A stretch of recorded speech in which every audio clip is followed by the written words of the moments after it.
I'm live from my grandpa's attic somewhere in the woods. It's late night with David Kelley. Well, here it is. After much planning and long awaiting and awkward moments and awkward silences and awkward comments and awkward positioning and awkward potion making, here I am.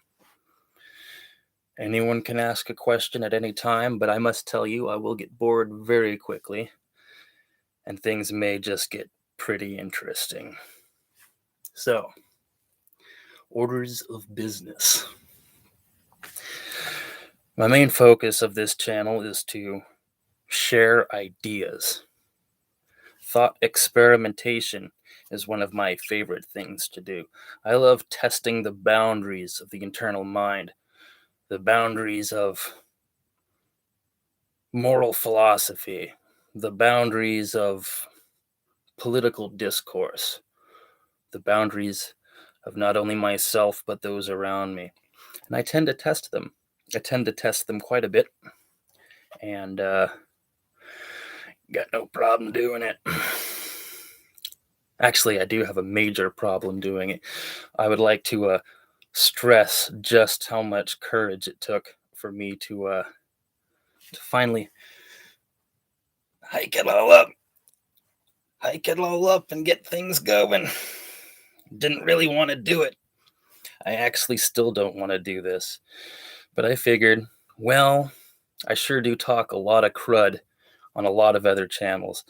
And I'm always that annoying guy, it's saying those things that no one wants to hear. So I figured, well, it's not very fair of me to be like that and not give others a chance to jab back. So here I am. If you happen to stumble across it, well, you're going to get it. So, we're not just going to sit here and watch me stare at the screen and talk while things just run. So, I've got a few experiments I'd like to run. One of those is I would like to show people how I draw some of my pictures. Not many people have seen my art, and for those who haven't, I don't think you're missing anything in particular, but for some people, they really seem to enjoy the pictures I make. So I would like to go through and explain how I do those things so that others could possibly pick up the trade, learn to draw a few things. And if you can, then that's cool. Because if, those who can't teach and those who can't teach go on YouTube Live. So, another few things that I would like to share and to express and to move through is I have these ideas for games, and I don't know that these are particularly new ideas per se, or even good ideas, but they're ideas, and so that's what this is all about: sharing ideas. Because I'm not adverse to sharing ideas. You'd have to be a pretty selfish person to not want to share ideas. So, without further ado, let's get to some fun stuff. Now, I'm thinking I'm probably going to move this camera here. Now, you guys have got to see this because you'll likely get a good laugh. But I've got this camera stand here, and this camera stand is composed of a bread box and a popcorn can and various bits and pieces. And I have to move some things for some potential inadequate brand placement. So with that out of the way, let's get a gander at my contraption here. So, the contraption is this. It is a can on top of a bread box, and you see that oven mitt there. That provides the angle necessary for a direct view of what's going on the activity board down there, which, as you can see, is a chessboard of sorts. And yes, I am in a very unkempt room here in my grandpa's attic because, well, it's a catch-all. Grandpa likes to hoard things, and I have to find places to put them, and that usually means up here with me, with the rest of the junk. So, without further ado, let's demonstrate a game and maybe draw a few pictures. So, let's see if I can set this thing down here without causing a catastrophic meltdown. Aha. Are we still running live? Okay, we're still running live. I managed it.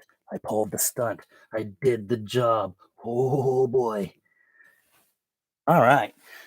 Now, what we can see here is we have a what looks to be a regular chessboard, and for all intents and purposes, it is just a regular chessboard. Yes, and you can see all the squares. I'm gonna make sure you can see all the squares. Eh. Beep, beep, beep, beep, beep. Oh, and get your laughs, by the way, because this is by far the most what would you call it, rigamajig way to set things up. Now, if I could just get this to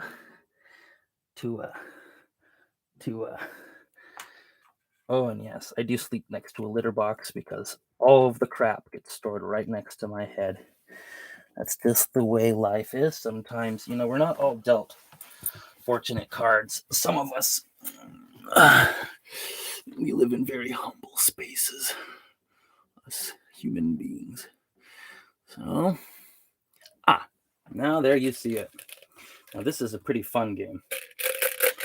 I call it Dragons. Now, it might not necessarily be... Uh-oh. Whoop-a-dooba-dooba-doo. What does that cancel? I don't know what that means. All right, now we got to move that mouse. We don't want that in the way. Now, this is a game called the I Call Dragons. Now, we'll have our clear pieces and our green pieces. And these right here are just like these little fish marbles you get for fish tanks and such. And yeah. Oh, and if you do happen to leave a comment or say hi or whatever, I doubt anyone will. Who really cares about me anyway? But if someone does pop in and they say hi or something and I don't notice you, it's because, well, this camera is sitting precariously on top of an oven mitt, on top of a bread box, on top of a popcorn can, on top of a... Well, anyway, get your laughs, see some gaffs. It's all live, buddy. It's happening right now. Was there something I could do about it? Yeah. I could have just not said anything and gone about my business being a little sourpuss, and that's all fun and dandy. Everyone likes that, but you don't take riskets, you don't get no biscuits. So here's my risket for you. I'm offering you something a little more than what the average live streamer gives you. Now, granted, the hours are very obscure, and ain't that something? Now that we're almost there. Okay, we got the greens. Green's my favorite color. But they might not necessarily win this game because as all good games go, the winner is decided by the tides and ides of fate and ire. And not who you would like to win, but who wins truly. Which is a very important lesson in life. Sometimes the people you want to win don't win. But in the world of fair and good games, it's all good fun until it isn't. Now, these are the dice. Each side has their own dice. Now, granted, these would be two separate players. And it would conduct such as this. You could say that a certain color goes first, or you could say that you flip a coin for who goes first, because this isn't really an official game you can buy out of a box. That's just the way it goes. So, I'm going to go with my second, and I'm going to say that we'll flip a coin to see who goes first. And no one's in the chat. That's cool. We'll say heads is white, tails is green. Here we go. Tails. Green goes first. I like that. I like green more. We'll say this is green's dice. So green would roll their dice. That's a 1, so this guy moves 1 space, which would say white goes next. They roll 1. So let's see here. I can't play to lose, even though I'm this team. They would pick this. I would think would seem most appropriate. This is what's funny about this game.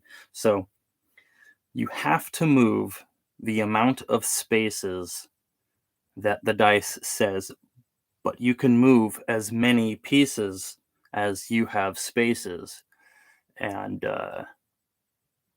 you have to capture the piece, right, on your very last move.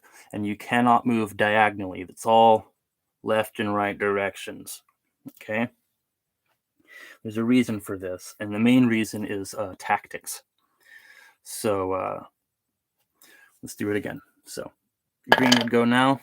So that's 3. So I could either move 3 spaces or 3 pieces as in 1 space, equaling 3, or I could move 1 piece, 1, 2, 3, and then take the piece. Now, depending on how you want to play those tactics is entirely up to you. For me, I would want to advance 2 and then move this guy in for the 3rd. And see, that changes a bolstered defense. Next, you would have the clears go. I don't like rolling like that, but it's such limited. Ooh, I know. Well, I'll move the 3 because it was established. So 1, 2, 3. And that takes the first.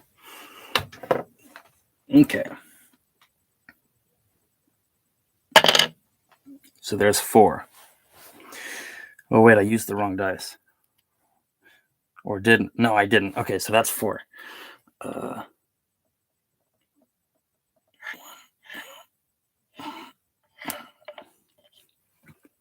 Okay.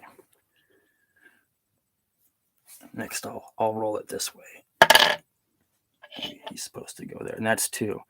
Now you'd think, well, this guy, you want to capture him, but he can't go there. But he can, right? He couldn't. He was blocked. So he would go there, and he would take that piece. Next, we'll go here. So there's 5. I would want to.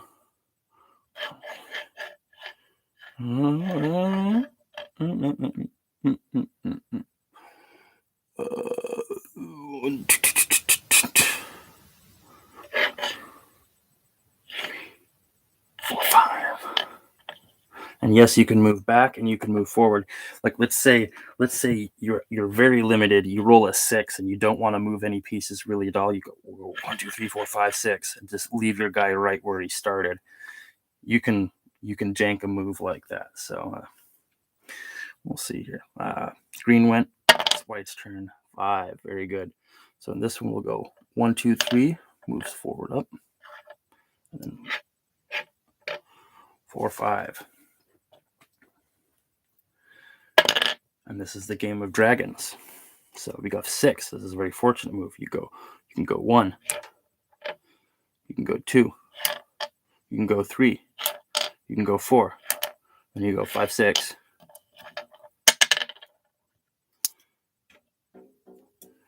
Now isn't that wacky? Let's see here. Oh, I can't pay attention. Did I bump that guy or did I not bump that guy? Short-term memory loss is a terrible thing. Okay, so I was here. That guy was right there. This guy. I think that's it. I don't know. All right. Let's just move on. When you guys are playing this game with your friends, it'll be a lot easier to regulate these things than one ditzy person alone in their room talking to themselves. So take that with what you will.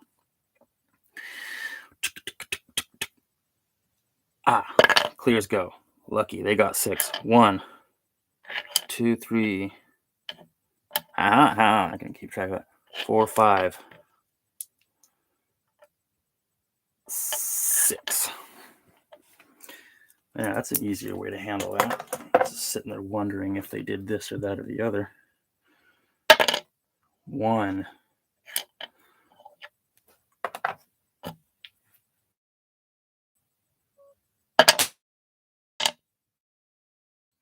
5.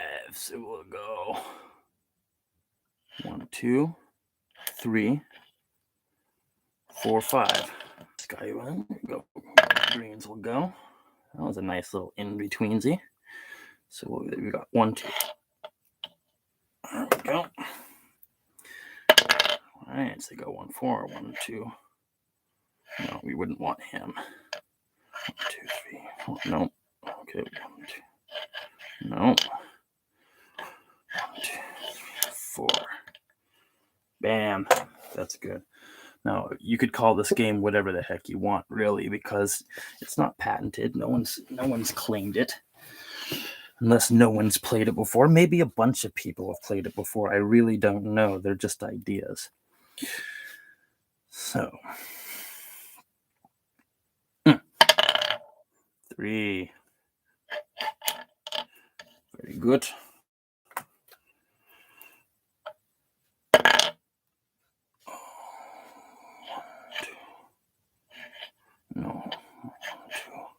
4. No. 1, 2, 3, 4. Haha, that's the available move. Now, if you wanted to go pro and make it a touch move, touch take game, you could do that, and it would make it incredibly difficult, which could be just the ticket if that's what you're looking for in your amusement, because, well, in the end, that's all it really is. 1, 2, 3, 4, 5, 6. You see that? The fun you can have with this game. It's really, tactically, it is very interesting to me. Not necessarily to you, but to me. And if you're watching this, that's what you're interested in, is what's interesting to me. Or not. Maybe you're just looking for someone to poke fun at, in which case, boy, howdy, have you got an easy target. So, in fact, it's like stealing candy from a baby. It's like, so we'll go 1, 2, 3. So that's 2 in 1 move. That's pretty good. I'll buy that.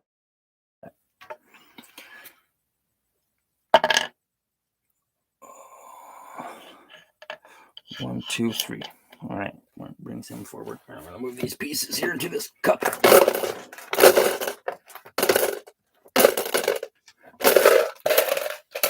A lot easier than trying to hang on to them in weird places.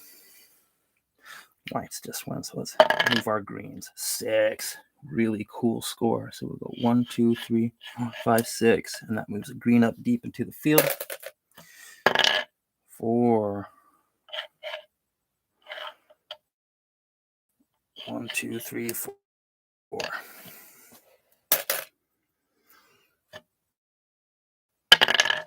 3. 1, 2, 3. See, as the game wanes. 1, 2, 3, 4. 1, 2. Ooh. No, there's no swipes on this move. I guess we'll just move that guy away in the hopes that, he can't reach him, but he can reach that guy. Is there a reward for reaching the end of the board? No, unless you invent some rule that there is, but as far as I'm concerned, no, not really. 4. 1, 2, 3, 4. 1, 2, 3. 1, 2, 3, 4. Oh, wow. 1, 2, 3, 4. Isn't that silly? 1. Tough luck. 1, 2. So this guy would. 2. No. 2. No. I guess we'll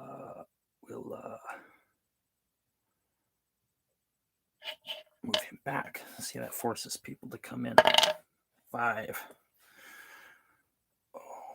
1, 2, 3, 4, 5. Very audacious move. Ways are 1, 2, 3, 4. Good job. 1. Oh boy. Move you away then, I guess. 2. And that was just the move. That was just the move. See, because it has to be on the last turn. See what I mean? I can't take this piece with this piece. There's no way to last turn with any of the pieces around. And that's where this game becomes interesting, because as the tactics become more difficult, chance plays more and more of a role. So now we got 2 to move. We'll move that guy there, deep in the field. 6. 1, 2, 3, 4, 5, 6. Redundant, yes. Effective, even more so. 3. 1, 2, 3. Takes the piece. Oh, come on now. Was he there? Was he there? Oh, dear. The camera will tell it all, won't it? 1, 2, 3, 4. 1, 2, 3. Okay. 1, 2, 3, 4. Nope. 1, 2, 3, 4. Nope. 1, 2, 3, 4. 1, 2, 3, 4. Weird. There's 3. Awesome. Now here's 2.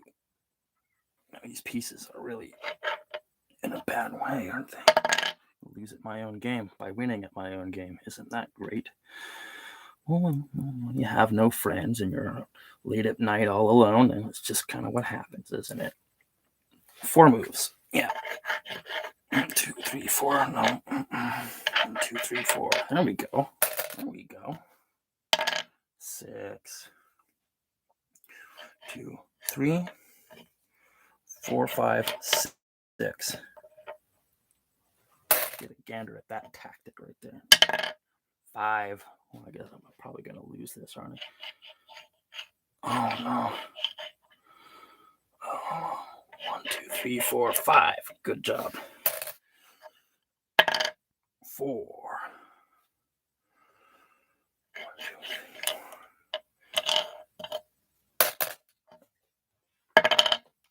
4.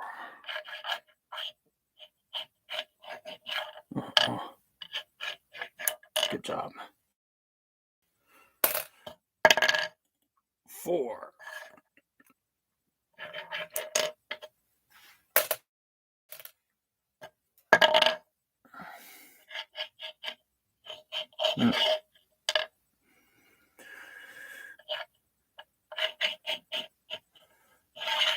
1, 2, 3, 4, 5, 6. No, I don't even. So how about this? We'll go 1, 2, 3, 4, 5, 6. There we go. We'll move him and we'll move him back 1. There we go. 4. 1, 2, 3, 4. So 1, 2, 3, 4. 1, 2. So that's 1. We'll move him back 1. That's 3. 1, 2, 3, 2,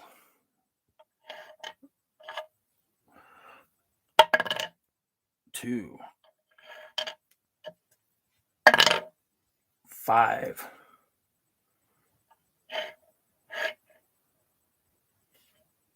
That's 1, 2, 3, 4, 5. Fantastic. 5.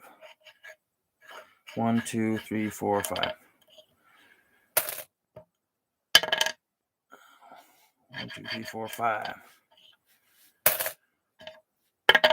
4, 1. 1, 2, 3. Well, that wouldn't work. 1, 2, 3. No. 1, 2, 3. There we go. And so greens would win the game, and that's all cool and dandy. And there you go. That is a game of dragons. And that's one of the many things you can do. That's one of the many things you can do if you're entertaining yourself and you have very little pocket money. And you'll find that a lot of my forms of entertainment involve having very little pocket money because, well, I have very little pocket money. Do I intend to make money off of YouTube? Well, I'd hope so, but I don't see it happening. And that's just the way it goes. But yeah, things to talk about, things to think about. But I hope someone pops in. Yeah. Is someone going to pop in? Probably not. And that's okay. Who would want to hang out with me? You'd have to be some weird person, wouldn't you? I don't know. Maybe people are missing something like this. An entertainment of this fashion. Some weird person talking to themselves in a room. It's not the first time it's happened.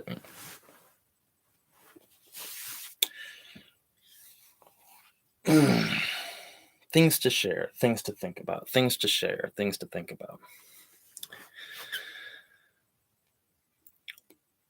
I guess one thing to discuss would be events in the news. What's the most important event in the news? Probably the passing of Betty White. In honor. She will be missed. I was really rooting for her 100. It's kind of a lame thing to do if you think about it, but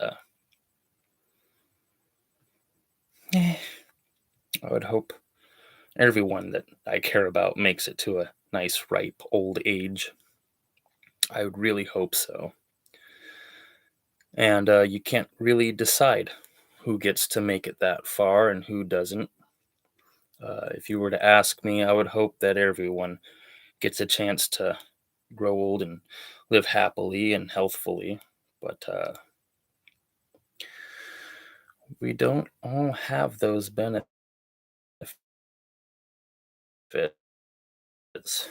Some of us are just dealt bad cards. And for everyone who is, you're tough. Tougher than me. I'm not a very tough guy. I got a real snappy attitude. I'll let you know if I don't like something. But when it boils right down to the nits and grits of existence, the person that works a 9 to 5 has way more grit than I do. A person that delivers the mail, even a male person, has more grit and gumption than I do. And I have nothing to argue with that. Nothing to argue at all. Everyone's got a hustle. Everyone's got their gig. Everyone's got that thing that fills their pockets. I don't. And assuming this YouTube bit doesn't pan out, well, Nice. Off to the bread line like everyone else, right? I guess option number two is sign up for welfare, hop on the old dole train, and do that. I'd really rather not. I would much rather make a living doing something that people find valuable. But maybe nothing I do is valuable. Maybe there's nothing valuable about thought, concepts. Maybe it is the tactile growth of grain that fills the stalk and makes the lifeblood of the economy flow. That's what counts. And all of this talk, all of this sharing, and all of this media, it's just filler, poppycock, popcorn, packing peanuts, so to speak. Speaking of peanuts, I have this idea in my head where you could use packing peanuts as a form of alternative air power tool. And if you guys don't know what air power is, it's my baby. It's a game I invented that utilizes the forces of air as a sort of non-contact sport of sorts. You can find the rules on Facebook. Have fun. Because I tried to. I had this big vision in my head, like I do most of the time, where it's like, oh yeah, what you're doing is going to turn out to be a really big idea. Everyone's going to like it. But in reality and practice, it's like, yeah, no one cares. Go to the salt mine like everyone else, chump. But if you want to look, you can. It's not hidden. At least not directly. Let's see here. Picture time. Now, one of the functions of this channel that I wanted to provide, a service, if you will, is to draw pictures. You can tell from the thumbnail that I draw pictures. Some of them are pretty good. Not all of them are that good. Here's a few samples of some things I've been working on the last couple of days. And you say, what's the continuity? I don't know what to say about the continuity. Other than that, these are images from my head. And the most important thing about these images from my head and how they translate to someone out trying to make things is I want to show you how to make these things. I want to show you how to draw pictures fast the way I do. Because I'm not going to make any money off of it, see? No one cares about old David Kelley. Yeah, he's just not that important. And that's okay. Sometimes people just aren't important. I was going to name this first episode Important People and have this big diatribe of who's important and who's not important, but leave it at the door. No one cares. So I think I'll set some blank pages here on the activity pad and let's draw a picture. Let me show you a few tricks about laying down the lead. That's a joke. That's a pencil joke.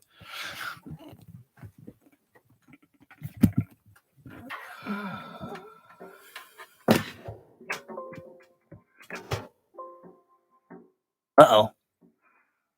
What's that supposed to be? Stop pressing buttons when I don't want you to press buttons. And it's pressing more buttons. All right. That's the oven mitt for you. So let's get our art supplies. And our art supplies are the number 2 pencil. And that's it. That's it. That's all. That's what I use to make my art. Now, there's a few things that you want to decide first off. What kind of picture do you want? Now, I make a lot of landscapes with mountains. That's something I do quite a bit. So I think we should start simple with something like that. The first good trick you can learn with drawing mountains is you draw the profile of the mountains. It's really just, it amounts to a line drawn across the page. a really squiggly line, something somewhat mountain shaped if you're looking at it. Think for a minute if you've ever looked at a mountaintop during a sunrise or a sunset when you can't quite make out the details of what's on top or what's in front.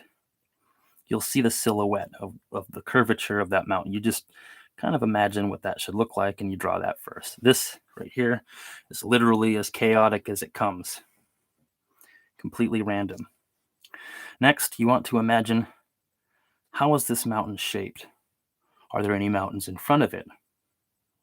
Are there any mountains behind it?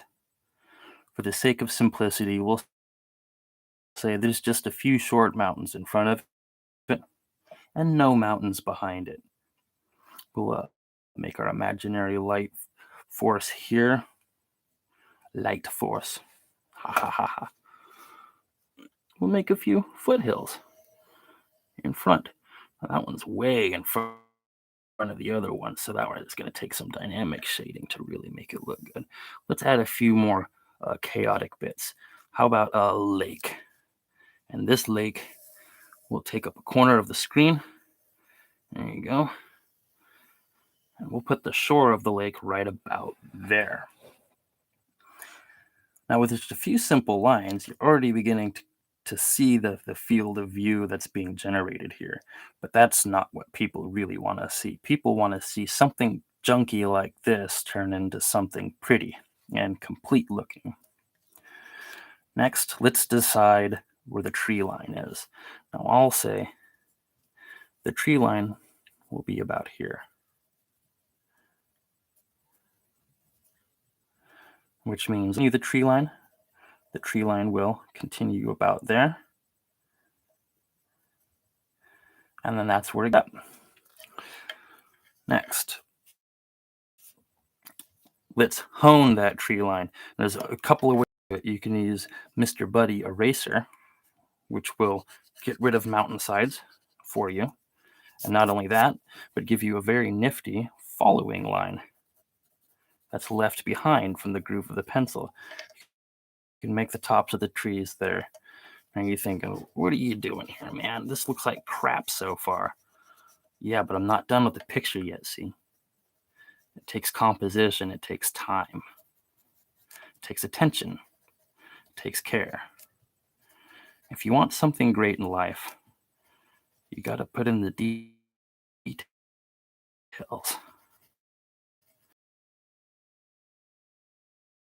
The image in your head to unfold just as you see it. And in all honesty, even this does not compare to the image in my head. But the idea is, I want to show you how to make good-looking pictures fast. It's fudging the details in a sense. This is a sort of, how do you take something completely random and hone it into something palpable? Because that's my life. I have very little control of my thoughts. I have very little control of my body motions. I suffer quite a bit from mental disfigurement in a way. And that's a product of society. That's what happens when you've been in hard places, seen hard things, dealt with hard people, and the only mercy you ever received is the grace of God. And let me tell you, that is the best mercy you can receive, because you will not get it from people. That is for sure. God-fearing people offer a lot of mercy, and that's something to be thankful for. That's something to be proud of, if you can do it. And what that really means is, are you brave enough? Do you got the grit to show patience and mercy and love to your fellow man? Because if you don't, when the power is out and the down, you're going to find yourself pretty sad. So here we go. Now we got the tops of the trees. They're kind of following the mountainside. We got the tops of the mountains. Let's put some rocky effects up on top of these mountains. just so that there's rocky effects, something we can look at and say, okay, that's the tree's end there. The top of the hill ends there. And we're just giving it shape and giving it composition. We're giving it the color of life, which is pretty funny because I'm not using any colors and hardly ever do use colors when I'm making my pictures. Now we'll continue the pattern that we used on the top of the tree, and we're going to fill out lines. Filling out lines. That's another thing about life that's pretty funny, is it's always filling out lines. Either you're filling out lines or lines are filling out you, or you're a bunch of lines filled out, or filled out lines are in you, or your filled out lines are on a paper, or your paper is full of filled out lines. It's always lines being filled out. Lines of code, lines of treetops, lines of genome, lines in the comedy club, celebrity lines. But that's a different subject. That's not for this channel. It's of trees. Lines and lines and lines of these cheap Wally World trees. And what this does is this begins to add texture. Now, at first, it looks incredibly cheap, and in reality, it really is. But once everything starts to fill out, and you'll see there's a few more tricks that I'll employ here to give more life to this broken macrame of details here, because that's how I learned how to do things. If anyone wants to know, I did not go to art school. I've never gone to art college. I took art in high school because it was an elective and it was easy credits and I already knew how to draw. My inspiration of art comes from my mom and the few memories I have of my dad. Now, I may talk about my dad a little bit here and there, but there's something you should know. It is a very, very solemn memory relationship. Daddy wasn't there. Daddy wasn't there when I needed him. But that's okay. Wherever he's at now, I hope he's doing good. And I hope he stays away from the rest of my family. And that's all I got to say about that. Let's see here. Now we fill in the details, fill out the lines. Now I'm buying this at a very uncomfortable angle, and that's because I'm kind of having to reach around the old bread box, popcorn can combo that's going on here. Now, if someone's leaving chats and I don't happen to see them, that's because it's difficult to look up and read backwards. All right. So there's the background generally filled out. Now, as we know, trees get bigger as we get closer. So what we should do is first, let's make the trunks of our trees in the foreground. What you'd say is, isn't that a little counterintuitive? To which I would say, probably. If you're better at drawing, you're already better at drawing. Don't worry about it. If you suck at drawing and think, oh man, I'll never be good enough to make good pictures, I'm showing you that you can use crap detail and still make a decent picture that you can look at. I'm communicating this idea, to the best of my ability, and this is what you get to see. This is what I made. This is for the people that think they can't draw. I'm telling you that you can. You can. It just takes some detail. It takes some time. It takes a lot of practice. I've been drawing since I was a little kid. It was a good way to escape the addles of life on the low end of society. And without it, I wouldn't be here showing this to you today. I would be elsewhere, happier, in the afterlife. So you can thank drawing that you're seeing this today. Drawing has carried me very far when people wouldn't, when society couldn't, and still can't. Next, let's make the bottoms of these trees. And we'll say they're coniferous style trees, but let's make the bottoms of these trees. And you say, why don't you make just like the whole tree or something? Just make the profile of the outside of the bottom of the mass of trees for this. And if you want to try something on your own to experiment, go right ahead. I'm not stopping you. I'm not going to kick down your door and tell you how to live. I ain't the government. So just make the outer profile of the bottoms of these trees, and you'll see as it pans out. So this tree right here is going here. We'll establish that's about the tops of these trees. And so you kind of just want to use your pretend scale. I call it the pretend scale. You'll notice that some of my pictures, you'll say, oh, wow, that looks like really good perspective. When really it's crap perspective. It's just done in such a way that's fast enough that it looks like it was scaled properly. And with things like trees, you can get away with it because, well, there's big trees and small trees, and sometimes big trees are right next to small trees. Be like, I thought you said you weren't going to do the whole trees. Bear with me here. Bear with me. I know you don't want to, but you can learn a lot if you would just sit in and listen. I'm not going to say you're going to learn something you might not have already known, but you might hear something you forgot. Something you should have listened to a long time ago, but never did.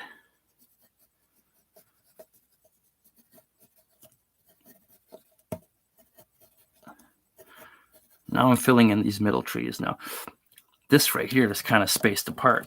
I'm not quite sure what to do here. Could I make a little path that goes back in there? Could I squeeze in a little cabin maybe? Could I put in a little UFO landing site? Could I? Well, let's just leave it open. And as the picture unfolds, we'll decide what's most appropriate. If anyone's there on the chat board, you can throw out a suggestion. I don't mind sharing the stage a little bit. I'm not like that. I love taking up a stage, and it wouldn't be right for me to deny someone else from enjoying mine a little bit. It just wouldn't be cool. And if it's uncool, man, just don't want to be around it.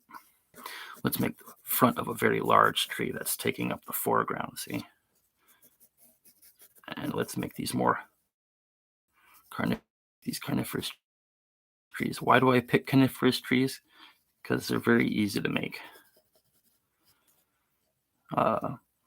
I guess technically I could throw in a few other kinds of trees. They'd be deeper in the forest, so wouldn't they? So we just throw in a few branches out like that. Like the poof tops. These poof top trees. Now these poof top trees,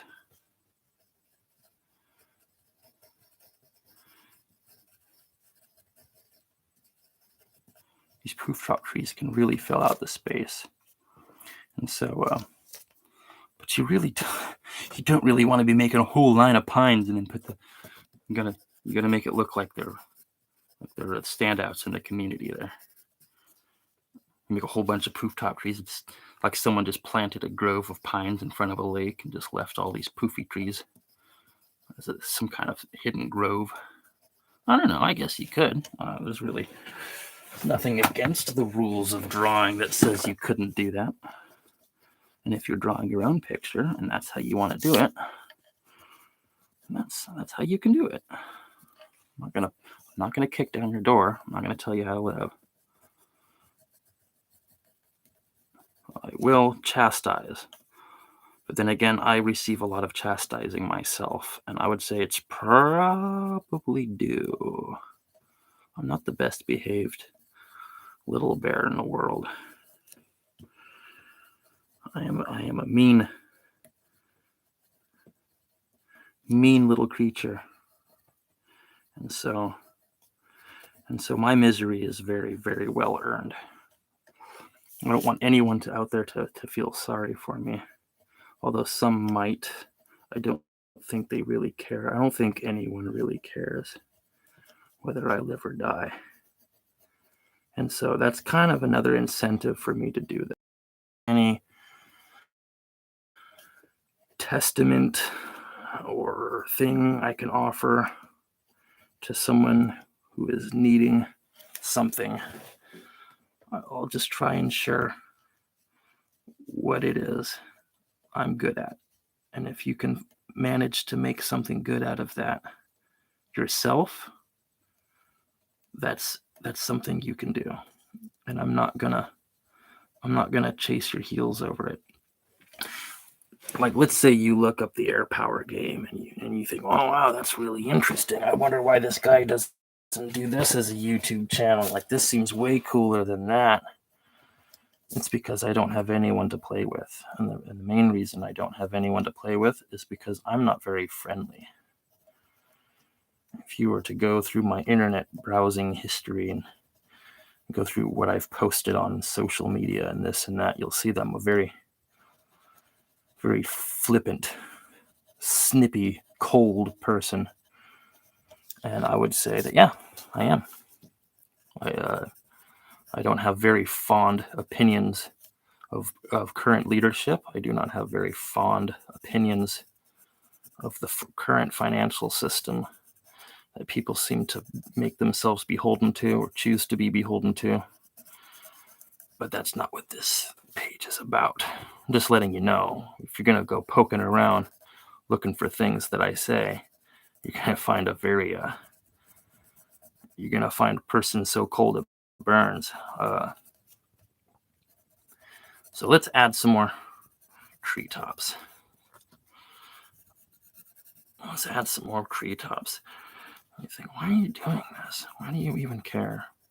This isn't for me that cares. This is for someone else who cares. Someone who doesn't have answers, who wants answers. No one gave me the answers.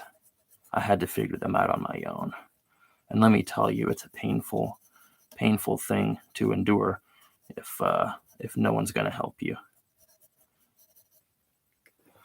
And to deal with things that way. Some of it's necessary that you should learn things on your own because, well, you're just not going to get the right idea unless you do things on your own. And other times, well, you need help. And if you're too proud to ask for help, then you're probably too proud to take it. And if you're too proud to take help, you'll probably end up very sad and alone, like me. I'm very fortunate to have people in my family that care about me enough to take care of me, to give me a place to sleep and a place to live. Because there are so many people right now who are just down and out. They don't have any options. They don't have the ability to make YouTube videos and things like that. And that's another thing that kind of haunts me as I go through life is sometimes I feel like I just take everything for granted. I'm being a sourpuss when really I have it very, very good. I wouldn't say that I have it extremely well, but I definitely have it better than a lot. Just having access to a computer and internet is a lot more than a lot of people can say. And so in that regard, it's just life. And I'm thankful that it is what it is. Despite my bitterness, I am thankful. Deep down in the nits and grits, in the pit of my heart, in the gall of my sour stomach, uh, it wouldn't have played out any different, wouldn't it? I just, people say that, you know. Who cares? No one cares. There we go. Now, chances are you'll never catch one of these shows live. And that's the reason I picked the strange hour I picked as well.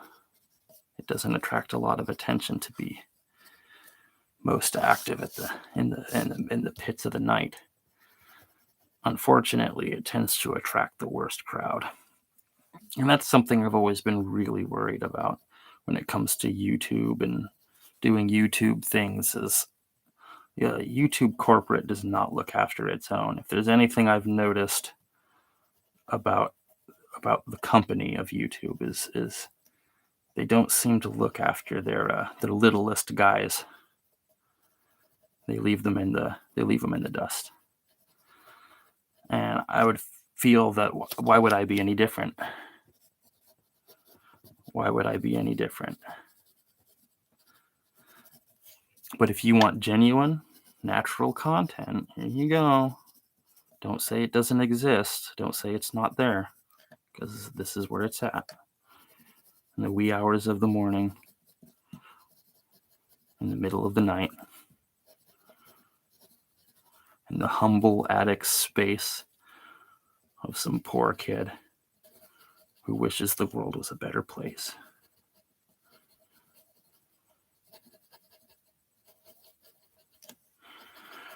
Now notice it does take a little bit of time, doesn't it? You think, well, this isn't a very quick picture at all. But look how it's turning out. Do you remember how it was? Just that couple of lines.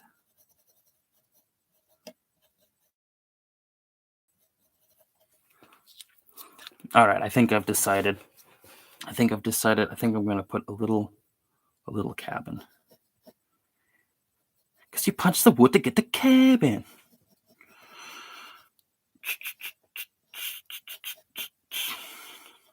Cabin.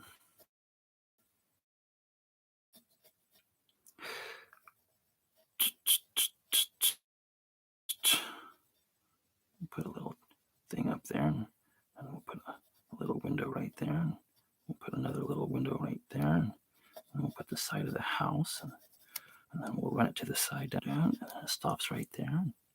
And we'll put a little window there, and then we'll put a little set of stairs. Yeah, ain't that pretty? Let's put the cabin on stilts, so it doesn't get. And we'll put a little shade under the cabin because, well, it would be dark under there, wouldn't it? And let's put our trees, the trees behind the cabin, that fill out the rest of the forest. Now, granted, this cabin here is going to lead to the lakefront. We got a lot of things to do to this lakefront before we have something that I would consider to be something good looking. But what should it be?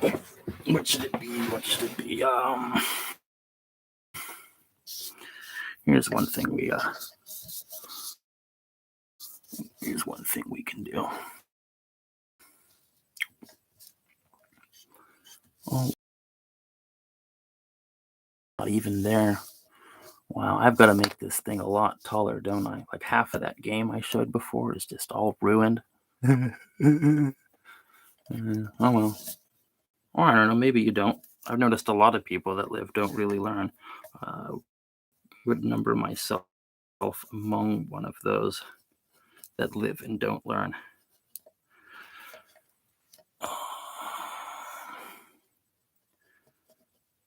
And you can be bitter about that. I could be bitter about that. Honestly, if there's anyone who should be bitter about not learning while living, it should be the person who didn't learn after living. And that's who's entitled to that. So up there. Now let's run these little set of lines, and this set of lines is going to be the planking of the dock. And we'll set these little pylons here. Set this little pylon there. Put this little pylons there. And then, of course, all the pylon that's underwater, we'll just give it a little squiggly effect. Gives it the appearance of it descending underwater. You got yourself a quick and pretty little picture. Now you can check the time. You can check the time and then think of a picture that takes this long to make. And then you tell me what's faster. And if you're a better artist, you can draw better pictures at a greater speed around a bread box on top of a popcorn can with the camera sitting on top of an oven mitt and stuff. Then you go right ahead and do it. Now, if I had the funding and I had the gear, then of course I would just put this all on a proper setup, and that would be great. And then we could all just draw comfortably. But I'm not equipped with that kind of stuff. I don't have that kind of money. I don't have that kind of equipment. I'm not even that tech savvy when it boils right down. Here is a great trick. You use your fingers. You breathe on your fingers just a little bit, and it adds just enough moisture. It turns your fingertips into a sort of tortillon. And if you don't know what a tortillon is, it's those rolled up pieces of paper that you see artists using to shade things sometimes.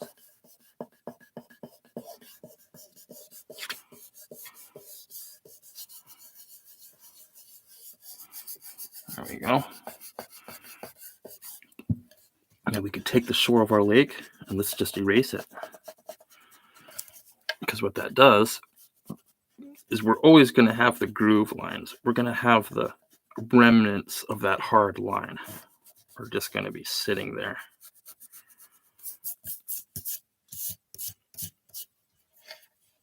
And we can take some of these curvatures and move them into the depths of the lake.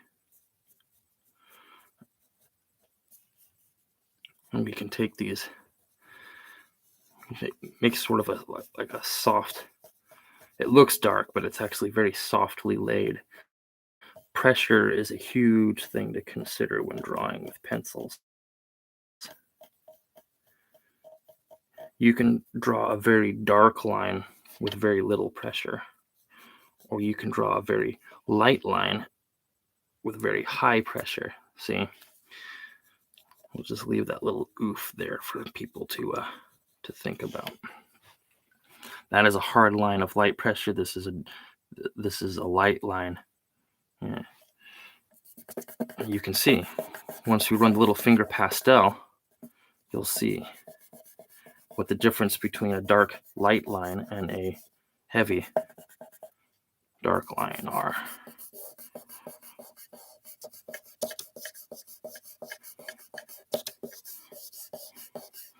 Now, what are these things that are popping up right here? That's another picture I was drawing in the stack of paper here.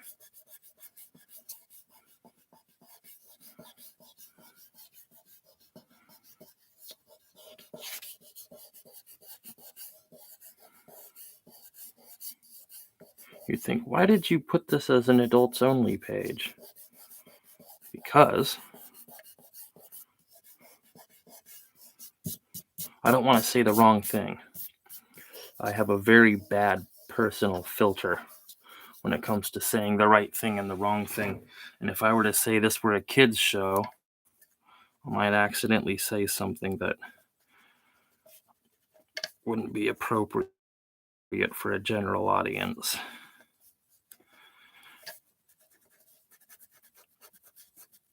Am I worried about demonetization?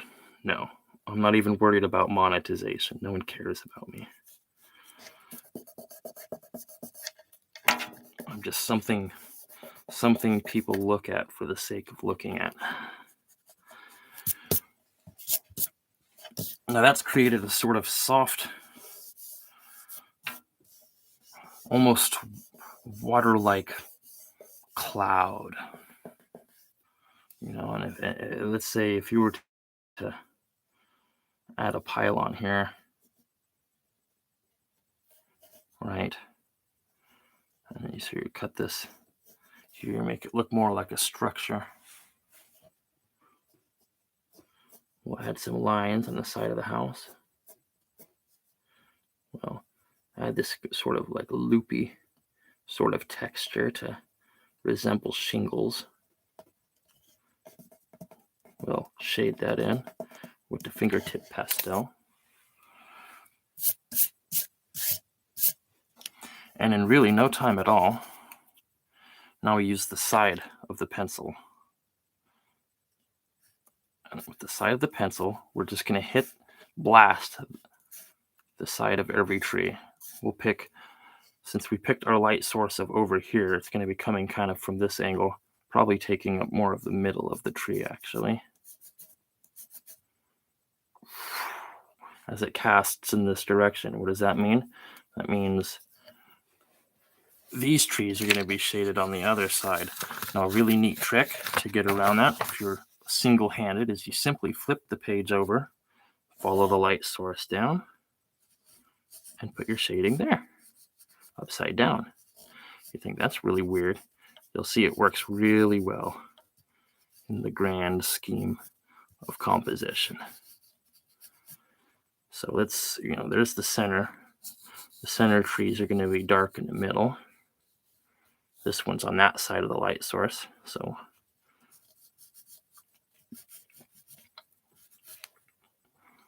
and these side lines, these lines drawn at the side of the pencil are very light, but there's different ways you could handle them. You can apply more pressure to the tip, and that gives a good crevice look to it. Or you can really run things down towards the wood of the pencil, and that makes a very light, broad sort of shade. And that's what I'm employing here for this moment. When I'm making cliffs, I'll do the hard lines. Let's see here. Wait, no, the light's coming this way. So we would have, yeah.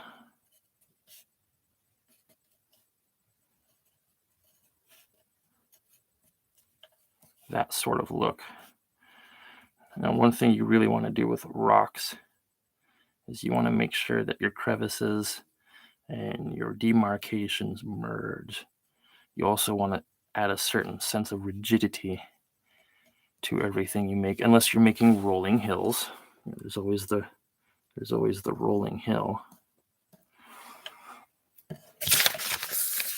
Of course, since that's the other side, let's fill that in. You'd think, is this just completely random lines? Well, yes, and not exactly. See, I'm following a certain contour of the hillscape as I would see it in my mind. But I'm also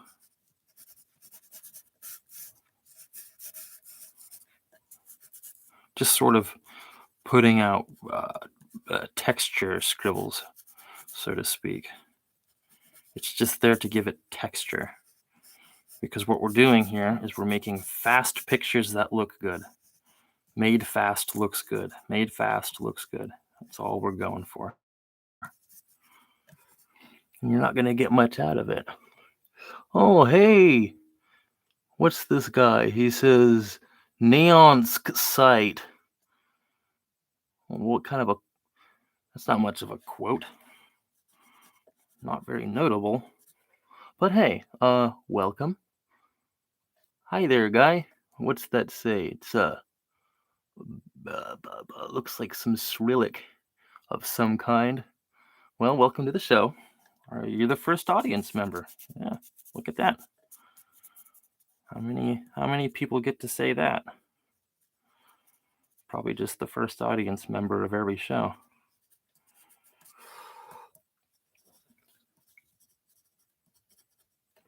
Oh, and if you're here doing your bot business or troll business or whatever, just leave it at the door, would you? You can just ask normal questions, leave normal comments. I don't have any money. Anyone who watches my show probably doesn't have any money. You know what I mean? You're digging for gold at the salt mine, buddy. So there's that. Don't mean to disappoint you. I'm just setting you straight here.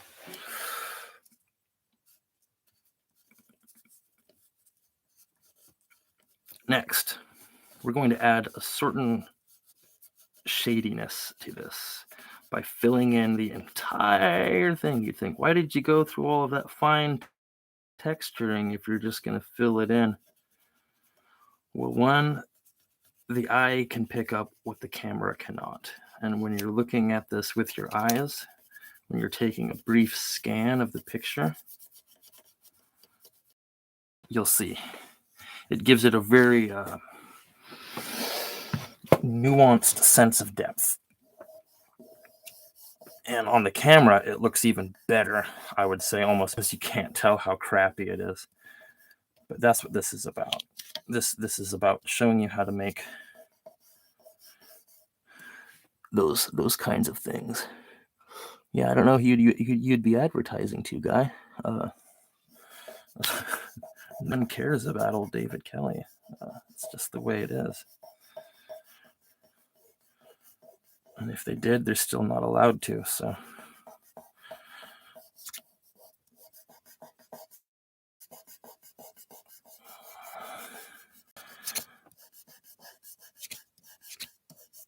There we go. Yeah, leave your tumult at the door. Check out some pictures. How to draw some pictures. Look at this small string of puffy trees that are sitting in the middle of that otherwise purely alpine forest. There's almost what do you call that? A likeness of beauty. Now, we decided that this was the light source here. So one thing we'll do, just for Chutes and Ladders, is we'll draw the sun. We'll decide the direction of our light rays. We'll draw the points of our sun. And then we will fill in some beams for further artismo. And then, my favorite part, we'll do the radiances. And the radiances are these circles that seem to radiate from the sun, and then we'll follow those lines. We'll follow these radiance lines with the eraser. The eraser is my best friend in my drawing style because the eraser can do things that drawing the first time can't. And that adds a sense of light. It gives sort of like a camera glare to things. And if you want to in better practice, well, since the sun's down there, the sky would be darker. So let's make the dark top of the sky. This is a really hard part because you kind of want to make sure you get those soft against the wood broad lines for the side of the pencil lead. You want to run them kind of thick up at the top, and it gets lighter as you go down. Now, since the sun's more on this side than that side, then naturally this side's going to be just a little darker as it meets the radiance of the sun. And then you breathe on the pencil. Use the finger pastel power to soften those skylines.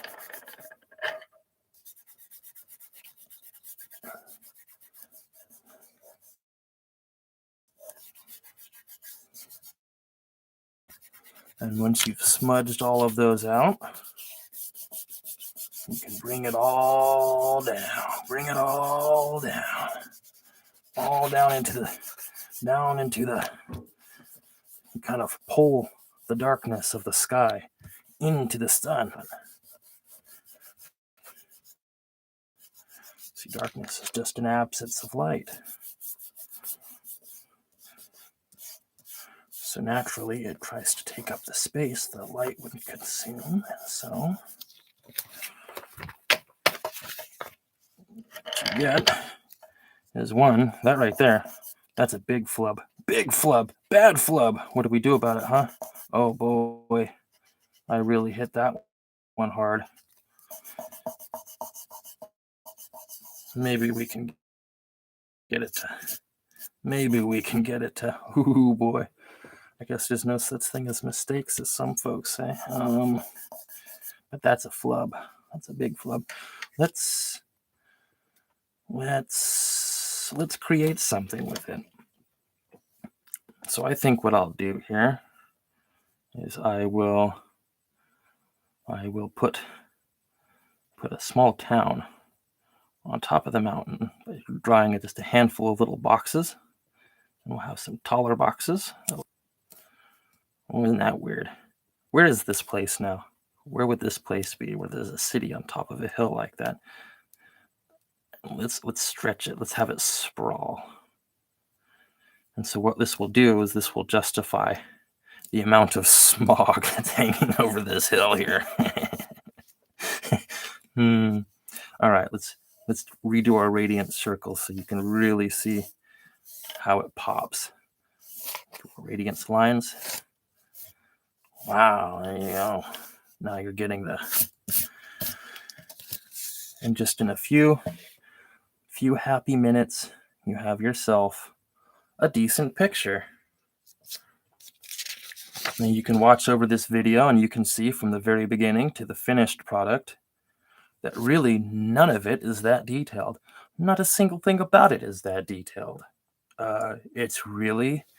It's a lot of cheap manufacturing to make something very, very pretty.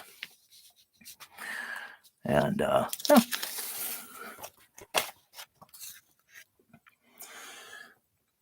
All right.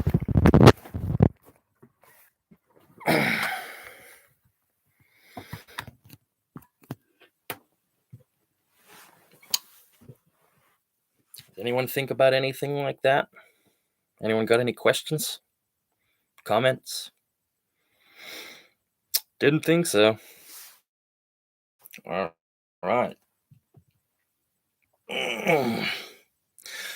Now that I've been crouched down, sitting in a weird spot for a long period of time, it's time for exercise. Nothing says exercise like Das Birken. This is the Birken. You might have heard it in a few chat rooms. It's a big metal pipe. A sewage pipe, more exactly. And I use it for exercise. So let's pump out a few reps.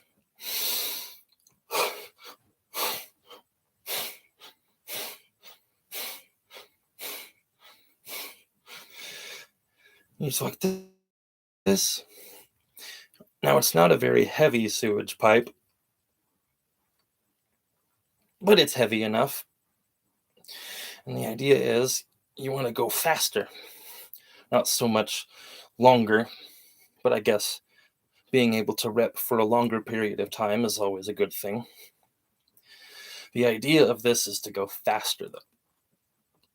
And as you go faster, you'll tone out what little muscles you do have. And I, for one, am a very skinny guy. Not very big, not very tough. But even I have to do my exercises. And if I didn't, I would get too weak. You don't want to get too weak. Things happen when you get too weak. You lose track. You not only lose, and eventually you leave yourself open. If not to things of the day than things of the night, which isn't very nice.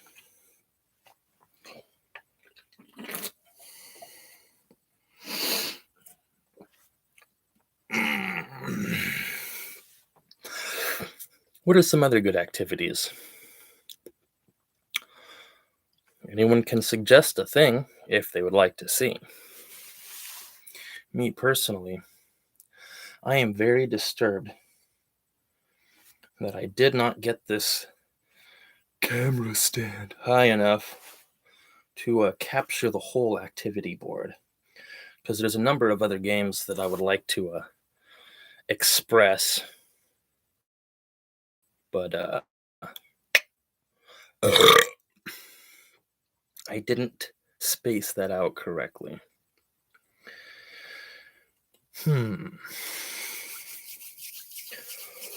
What's another thing to share? The realms of fantasy.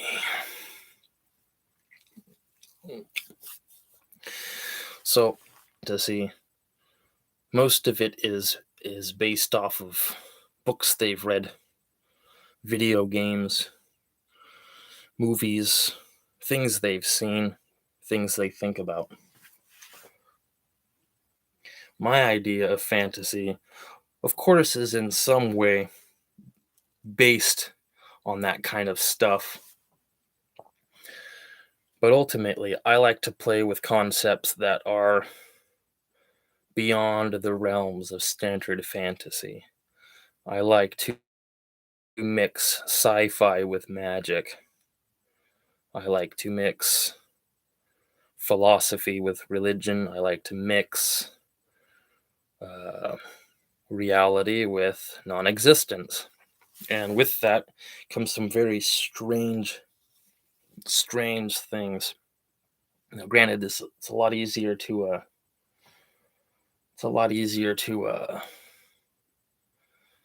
communicate with people to bounce off of, but since no one's talking right now, no one's saying anything, let me see if I can't find some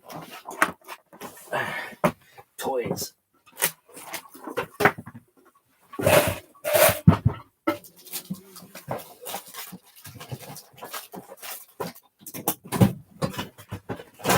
Here it is. The old ammo box.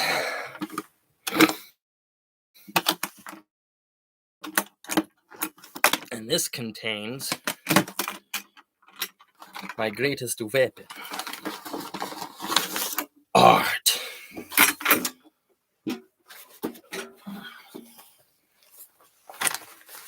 In this container is my one-of-a-kind comic books.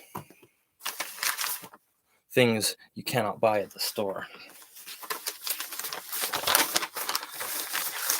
Pictures that I should have used for my thumbnail. That's a self-portrait. And the various forms of foiler art. Yes. We can't share these things with the general YouTube public. They're not mature enough. They don't have the power.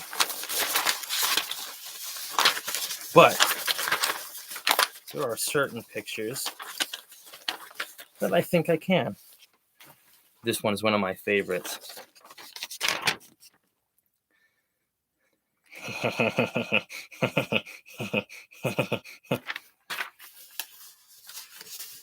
And then there's things a little more contemporary.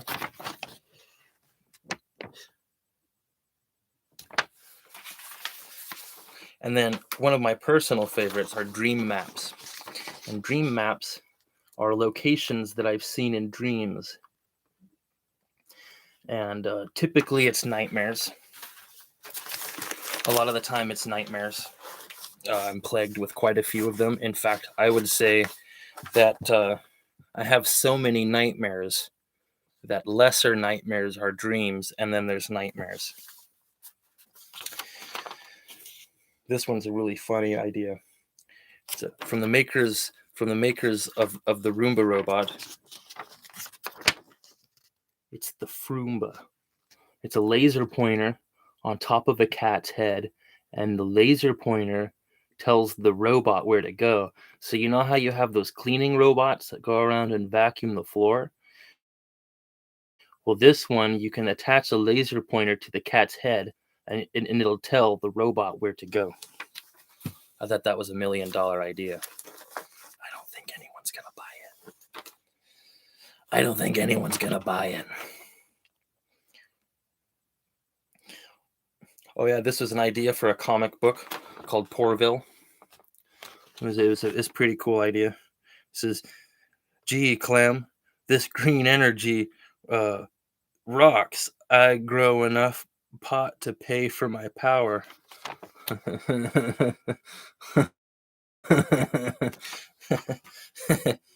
So, a cartoon, political humor. Here we go. You don't want to know what was in the corner. Yeah, you know. You ever have things like that just brush through your head? Where you're just like, yeah, there you go. That's a normal thing.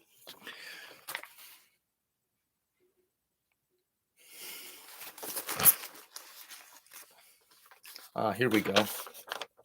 Behold, infinite power. Only I have the qualifications to wield it. And so, harmless solution to an unfulfilled life. All profits are donated to science. Now, this might be backwards. That's why I kind of have to read these out for you. Look, it's infinite power. And it's like this horrible machine. It just eats people. Some guy in a top hat. Just Is it disturbing? Yes. But you don't have to live with it. Here we go.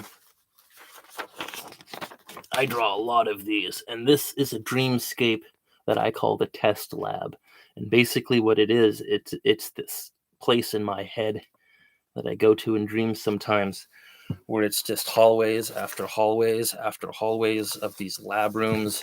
And in these lab rooms, there are people who have been discontorted and ripped asunder and are being experimented on with strange diseases and interdimensional poisons, and they're basically just it's like every government's dark secret come to life. Just here's another one.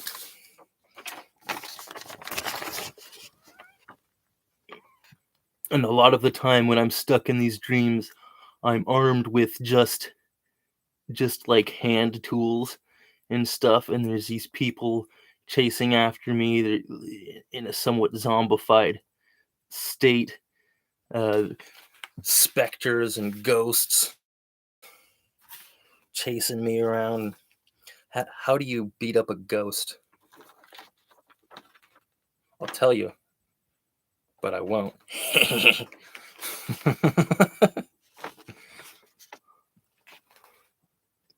You know, a lot of the time the answers are given in jest. That's me using a Tommy gun. Because you see, when I'm drawing pictures, I can give myself weapons I wouldn't normally have in the dream state. Here we go. Here's a picture of the outside in my dream world. It's basically just heaps of rubble, buildings that are pocked with bullet holes, thin gray smog that fills the sky. You know,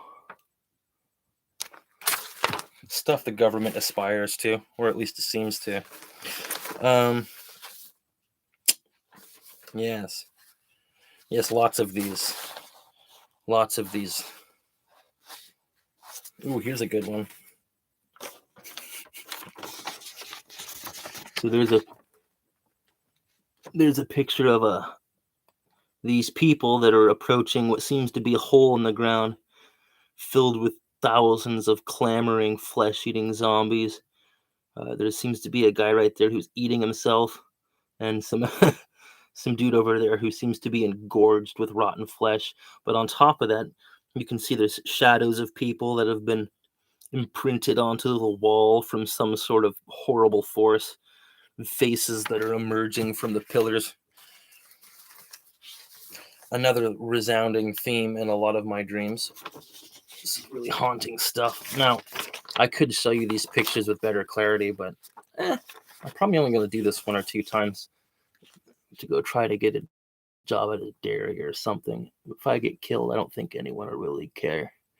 So I'll just go find some labor-based job and forget about drawing art for the masses. No one wants to see that stuff anyway. If they did, they would have paid me already. Oh, here we go. Too edgy for you too. But yeah, artwork. It's one of those things I enjoy making. Ah, yes. Here's a fun one. One of these fun thought experiments is the ideal prison. This is There's a picture. There's a picture of the ideal prison.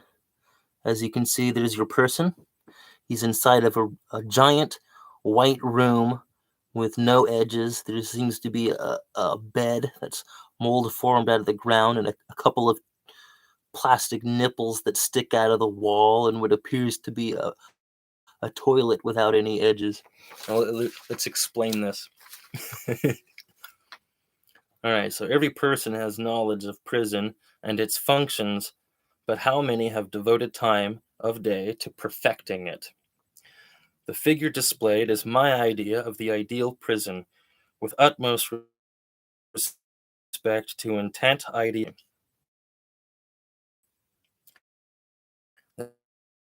Section material to reduce carpet burn. There is no visible entry or exit point to the occupant. Fiber optic light source.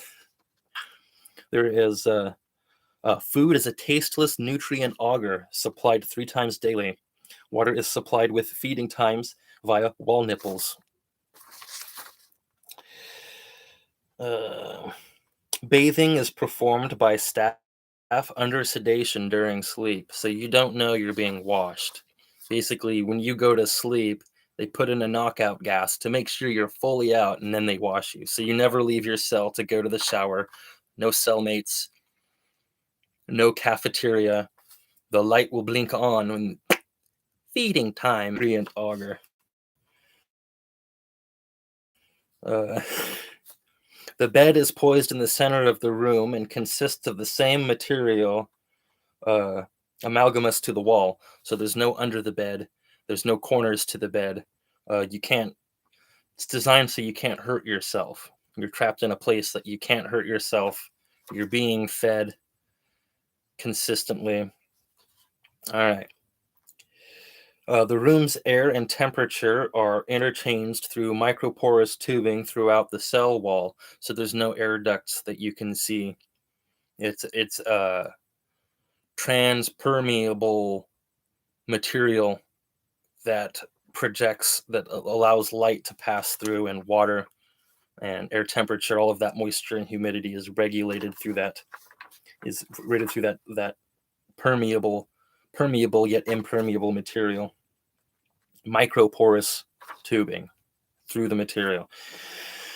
The room, a toilet which detects use for flushing, is also coated in the amalgamated material to the wall.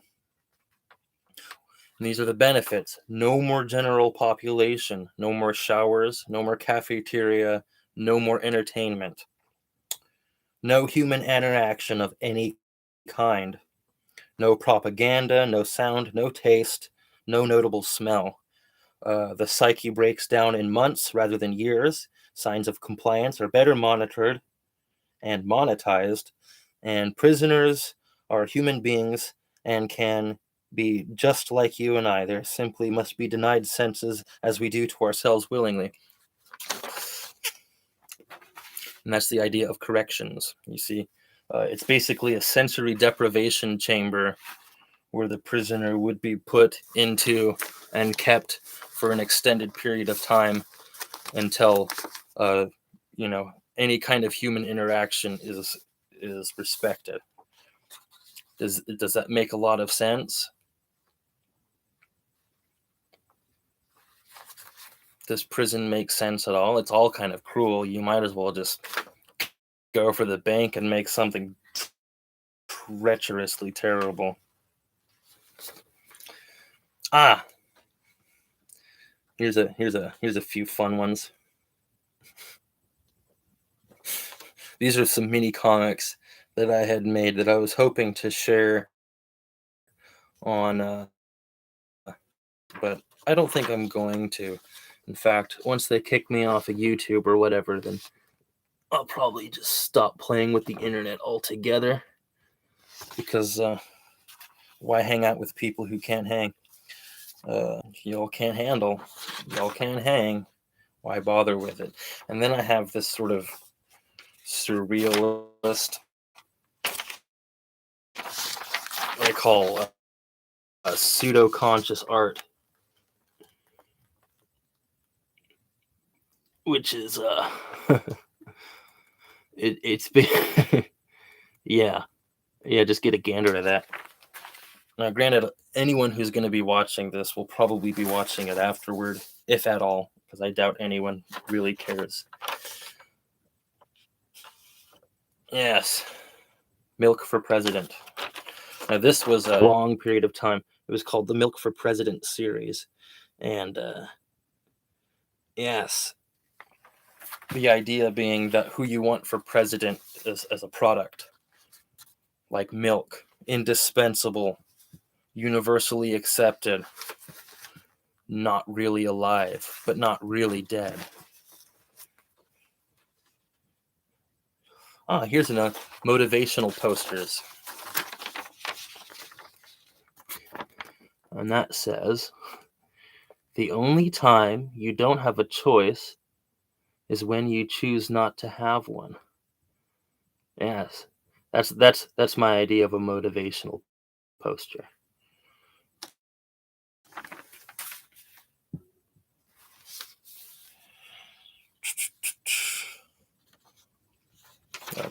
Pictures from dreams, dream pictures.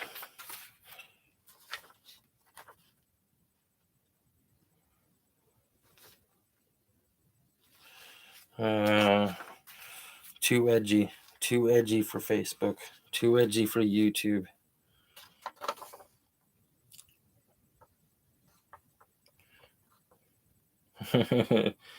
Gosh, sweetie, how do you keep your hair so poofy, even here? She says, shampoo, babe. You better find some too before this poof gonna be a plate.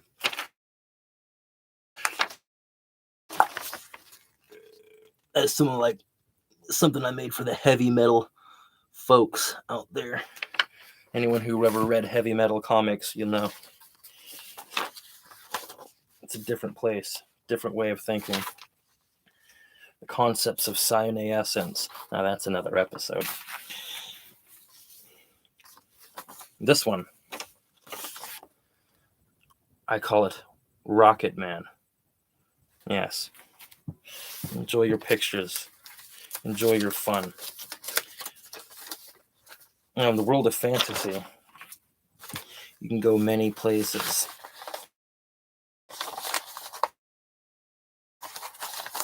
Yes.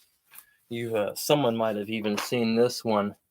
The joke that I've made in various chat rooms is the My Pillow evil.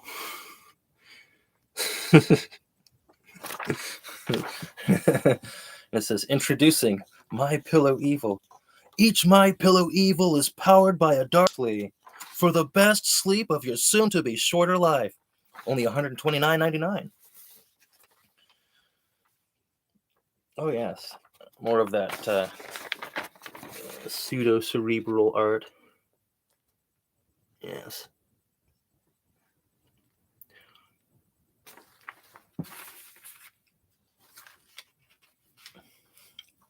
Enter the diaper. Look for president. Enter the diaper. Ooh doo doo doo doo doo. Oh, that is hardly YouTube appropriate.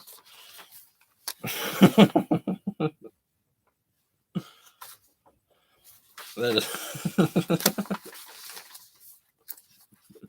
Can't show that one. Can't show that one. Oh yeah, this one's fun. It shows cows on a line, and it says, "Then it hit her like a ton of bricks.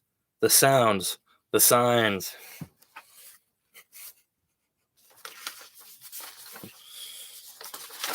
Can't show that on YouTube.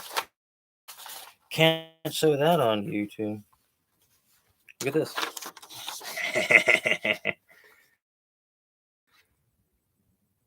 Oh, it's actually just a totally pleasant and happy scene of a man selling spices in front of his house. You were expecting something terrible, weren't you? You monster.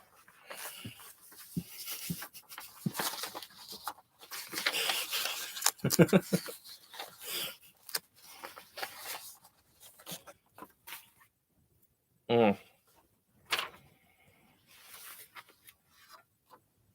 Oh, yes. What I've learned about the corporate machine. This one's one of my favorites. I know that not many people really care for my favorites, but this one is one of my favorites. It's the corporate machine, see? And this is basically a super political cartoon. Yeah. If you can figure it out.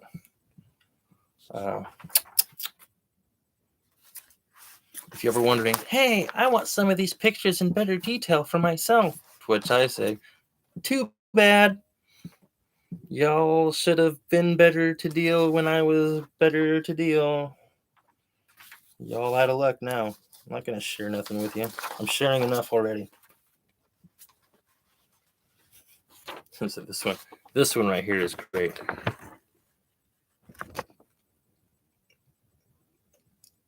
And you think you have a shitty job.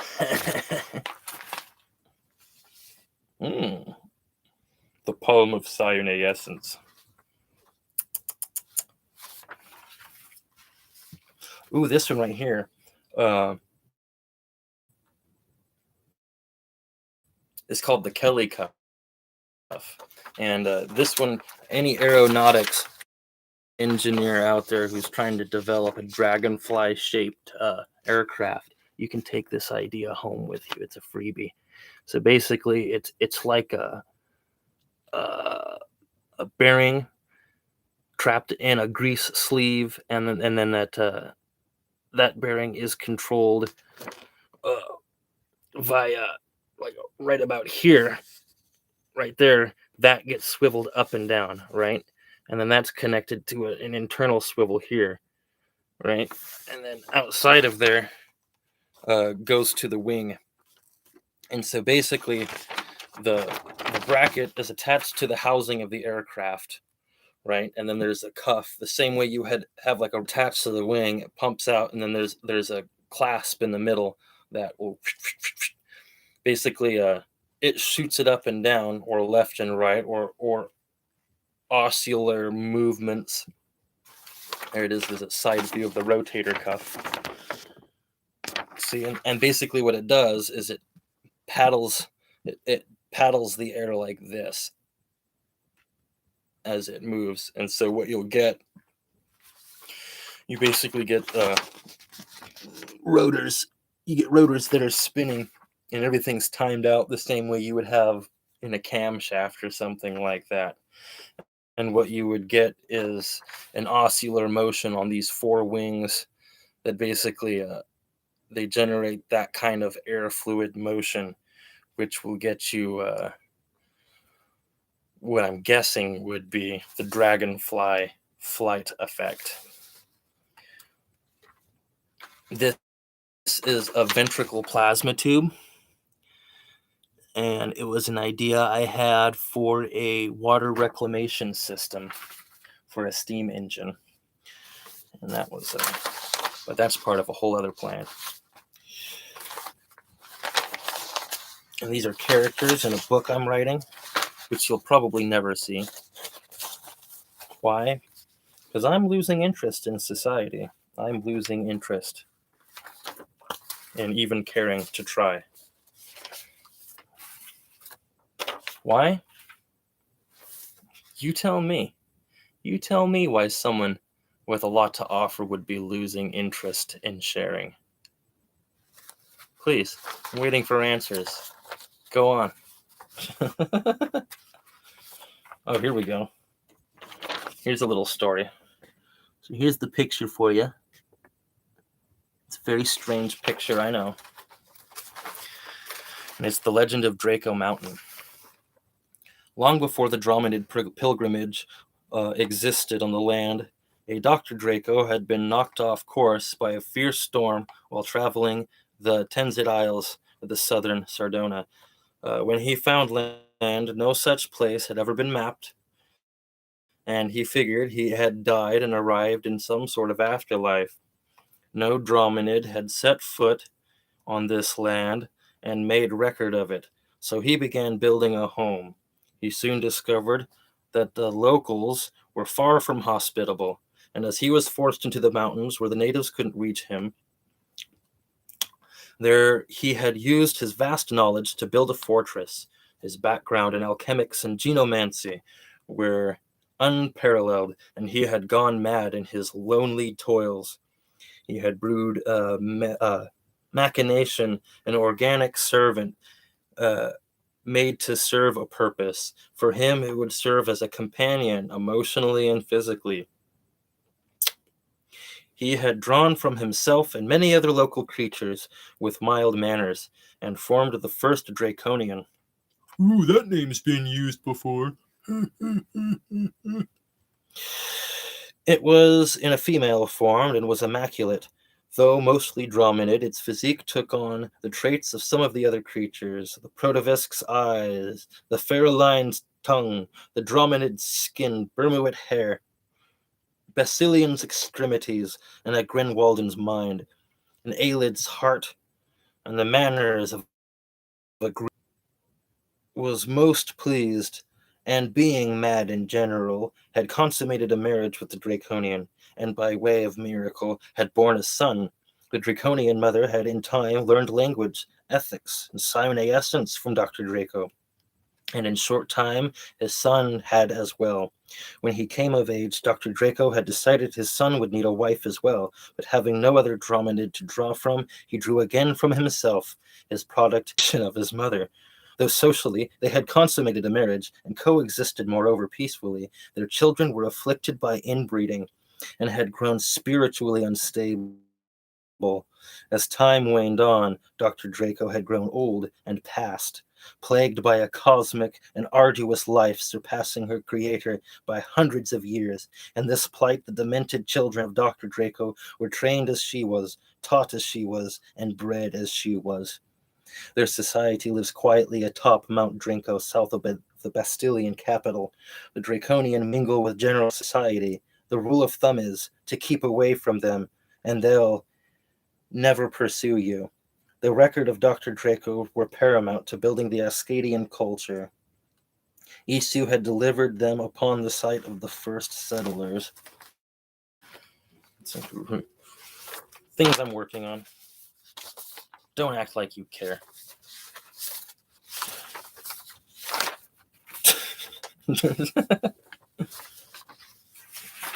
Let's see here.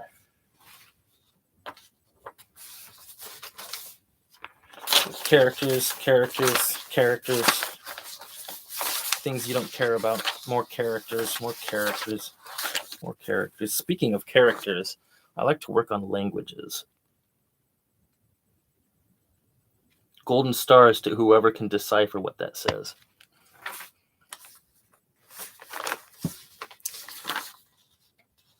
Yes. Would be another fun picture. Can't show that. Can't show that. That's too much. Can't show that. This one's nice enough. Pictures. Yeah. Lots of excitement, lots of fun to be had. Now, I would want to show you more, but it's not wise to throw all your cards out at once. Needless to say, there's a lot of action, a lot of adventure, a lot of magic and mystery in the mind of David Kelley that you'll likely never get to see. Whose fault is that?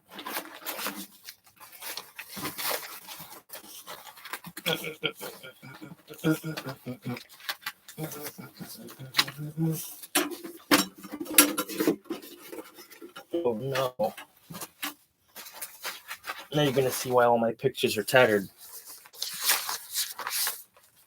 It's very difficult for me to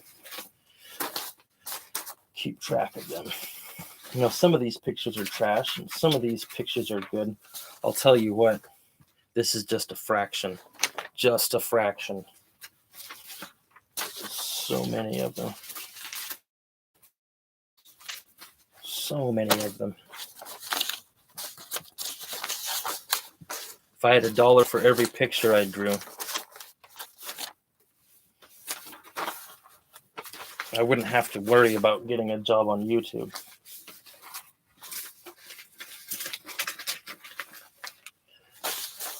But then again, why make it harder for anyone, huh? It's not about some video game or something else. It likely won't stick.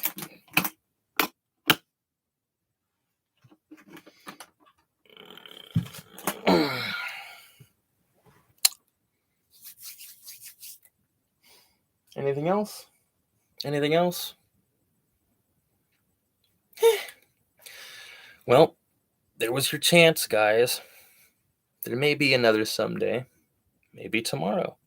Maybe yesterday. Maybe the day after that. We'll see. Yeah, response has a lot to do with reaction. And with that, I think we can safely end this live stream. It's not like anyone's making effort to contact me. Even Mr. What's his name? Span F. McCoa? I don't know what his name is. He doesn't seem to be talking about anything, so no one's asking questions. No one gives a crap. And with that, thank you for your time. Learn something if you can. And that's life. Moves on, and then it goes away. Records are all we have of this moment, here and now. And here's your record.